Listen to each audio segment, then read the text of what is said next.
Kí ni àyípadà tí ẹ rí nínú iṣẹ́ union látìgbà tí ẹ ti darapọ̀ mọ́ wọn gẹ́gẹ́ bí coordinator? Union Ogun State látìgbà tí mo ti darapọ̀ mọ́ ẹgbẹ́ àkómọ̀ra gẹ́gẹ́ bí Ọbáfẹ́mi State coordinator. Union Ogun State gbogbo wọn fọwọ́sowọ́pọ̀, wọn cooperate. In fact wọ́n yan chairman láàrin àwọn, wọ́n yan secretary láàrin àwọn.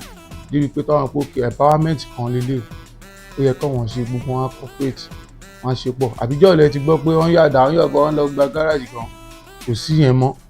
Especially àkómọ̀ra wọ́n ní ètò wà.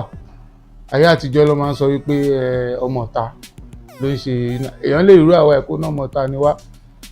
Àbí èèyàn lè rí state chairman akọ Comrade Ṣóhùnmí Káyọ̀dé Ṣóhùnmí kọ́nà ọmọ ọ̀ta. Tatu ní president l'Abuja Prince Samsudeen Apẹ́lógún kọ́nà ọmọ ọ̀ta ni.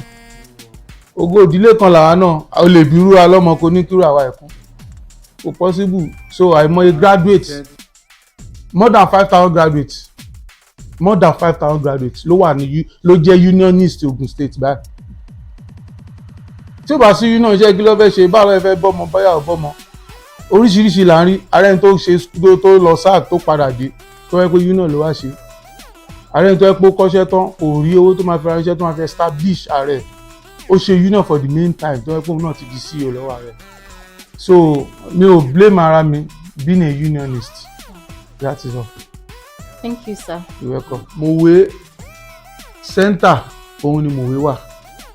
Mowe ló súnmọ́ Èkó, ló súnmọ́ Ìbàdàn, ló súnmọ́ Abẹ́òkúta, ló súnmọ́ Ṣàgá. Tẹ́ bá dẹ̀ rí ní Mowe, ẹ rí pé ó kéré jù ẹ̀kan lọ́dún. Àwọn èèyàn wọ́n máa wá síbẹ̀, wọ́n máa forí balẹ̀ Mowe pé yes, àwọn bíi pé tọ́wọ́n bá dé Mowe, tọ́wọ́n bá ní nǹkan báyìí làwọn fẹ́, Ọlọ́run máa gbàdúrà wọn. Torí Redeem wọn bẹ, Deeper Life wọn bẹ, MFM wọn bẹ, including NASFAT. Kò sí president kan tó máa jáde ní Nàìjíríà yìí tí ò ní wá forí balẹ̀ fún Mowe. But ó ní tó bí Mowe gangan láti ilẹ̀. But ẹni ò bá ti kò tán bá ti gbà fúnra wọn, kíní ẹ lè má wá sí ìmúṣẹ. Ẹ ṣé gọ́sà.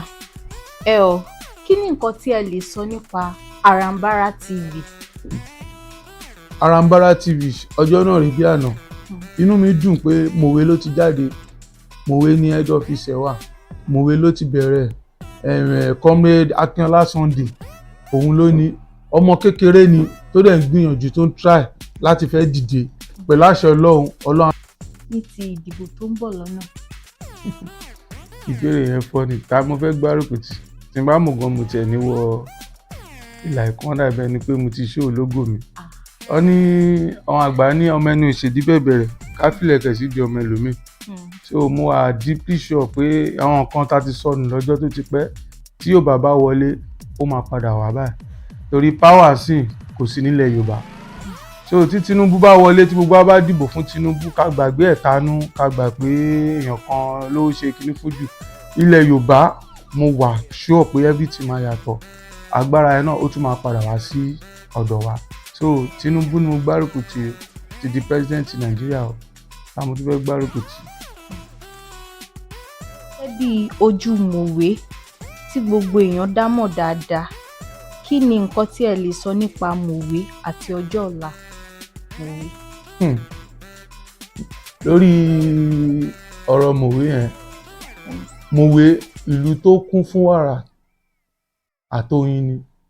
For example, the whole world ló máa ń wá sí Mowe. Ó kéré jù ẹ̀ẹ̀kan lọ́dún tó máa ń worship tó ń bìlì pé àdúrà ń gbà ń bẹ̀. Orí Mowe ni Redeem wà, Deeper Life, MFM, including NASFAT. Tó máa ń ṣàdúrà tó ń bìlì pé ibì kan wà ń bẹ̀ yẹn tí bá sọ pé Ọlọ́run mo fẹ́ nǹkan báyìí, Ọlọ́run máa ṣe. But ọ̀pọ̀lọpọ̀ wọn tó jẹ́ indigenous ìlú Mowe gangan tí yẹ pé wọn ò fi bẹ́ẹ̀ mọ yìí torí ẹnu òkò. Ẹni tọ́lọ́run bá ti gbà fún pé ẹni ni mo tún lò lọ́wọ́lọ́wọ́ ẹ̀ mo gbé dìde.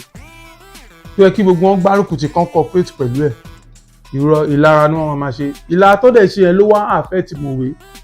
Ó dẹ̀ tún wá affect gbogbo àwọn tó tún wà ní Mowe torí pé ará àta ọ̀nà jíjìn òun ló máa wá ló máa ṣe lórí wọn. Àfìgbà tó máa tó cooperate tẹnu ọba tó kù. Kan tó ní kí Mowe tó ní ìtumọ̀ bó ṣe yẹ kí Mowe rí. bí bẹ́ẹ̀ kọ́ aráàta ló sì máa jẹ olórí lórí wọn. Àwọn èèyàn wọ́n máa wá síbẹ̀ wọ́n máa forí balẹ̀ Mowe pé yes àwọn bíi pé tọ́wọ́n bá dé Mowe tọ́wọ́n bá ní nǹkan báyìí làwọn fẹ́ Ọlọ́run máa gbàdúrà wọn torí Redeem wọn bẹ Deeper Life wọn bẹ MFM wọn bẹ including NASFAT. Kò sí president kan tó máa jáde ní Nàìjíríà yìí tí ò ní wá forí balẹ̀ fún Mowe but ó ní tó bí Mowe gangan láti ilẹ̀ but tẹ́ni ò bá ti kò tọ́wọ́n bá ti gbà fúnra wọn kíní yẹn lè má wá sí ìmúṣẹ but tí Mowe bá gbà pé yá ìwọ ló kàn ìwọ ló lórí wa ya gbogbo aká gbárùkù tiẹ̀ kájọ máa jà fún orúkọ báyìí kájọ máa gbẹ̀tọ́ wa ẹ rí i pé Mowe ní tó kọ ọmọ látòde ọ̀run tán ni ó máa dà bẹ́ẹ̀ á jù bẹ́ẹ̀ lọ torí ìlara pọ̀ inú mi bínú wọn ò gbà fúnra wọn tó bá dẹ̀ ti gbà fúnra wọn aráàta ló máa wá ló máa control wọn aráàta ló máa wá láti ọ̀ràn jíjìn ló máa rúùlù wọn so fakọt. Thank you very much, sir. You're welcome. Okay, sir. Ẹ ṣé gidi gan, sir. Ẹ dẹ̀ kú àtàárọ̀. Yes, sir. Ẹ jọ̀ọ́ lẹ́kùnrẹ́rẹ́ ẹ tún bá mi sorúkọ yín fún àwọn ará ilé lẹ́ẹ̀kan sí. Orúkọ mi ò yí padà.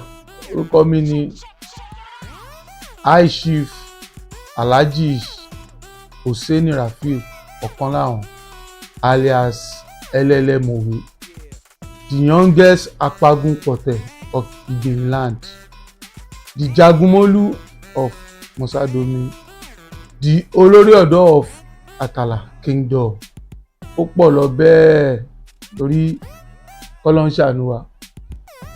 Orúkọ mi ni. Ẹ ṣé gan sà. Ẹ ṣé gan sà.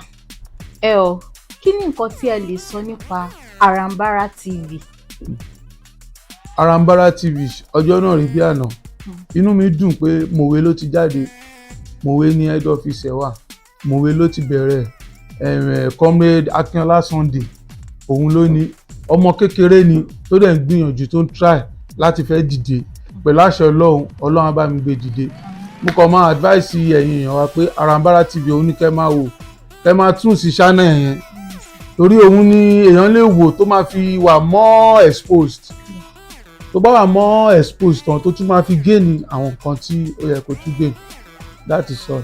Thank you very much, sir. You're welcome. Ẹ ṣé gan sà. Kí ni nǹkan tí ẹ lè sọ nípa Aranbara TV? Aranbara TV ọjọ́ náà rí bí àná. Inú mi dùn pé Mowe ló ti jáde. Mowe ní head office ẹ̀ wà. Mowe ló ti bẹ̀rẹ̀ comrade Akínọlá Sunday. Òun ló ní ọmọ kékeré ni tó dẹ̀ ń gbìyànjú tó ń try láti fẹ́ dìde. Pẹ̀lú àṣẹ Ọlọ́run á bá mi gbé dìde. Mo kàn máa advice ẹ̀yin èèyàn wa pé Aranbara TV òun ní kẹ́ máa wò kẹ́ máa tún sí channel yẹn torí òun ni èèyàn lè wò tó máa fi wà more exposed tó bá wà more exposed tán tó tún máa fi gain àwọn nǹkan tí ó yẹ kó tún gain. That is all. Thank you very much, sir.